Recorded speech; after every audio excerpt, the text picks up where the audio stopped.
Hi guys, welcome to Get in Vegas Trouble. We are all the way out here at the Red Rock in the 2-queen luxury room. As you can see, it's a nice room. It's a good size. We have a desk. Mini bar is accessible, so that's a little hard when you have kids. Keep the hands off of them. But you have this great view of the Strip, which, like I said, I'm on Red Rock, so I'm not quite that close to it, but that is still a killer view of the entire Strip. So as we come back to the beds, we have these 2 reading lamps on each side, so you can sit in bed and read.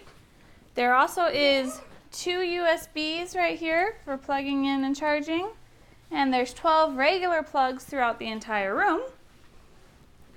And we come into the bathroom. We have standing shower, regular shower head, toilet area, soaking tub, and the 2 sink vanity section. Overall, it's a pretty good room.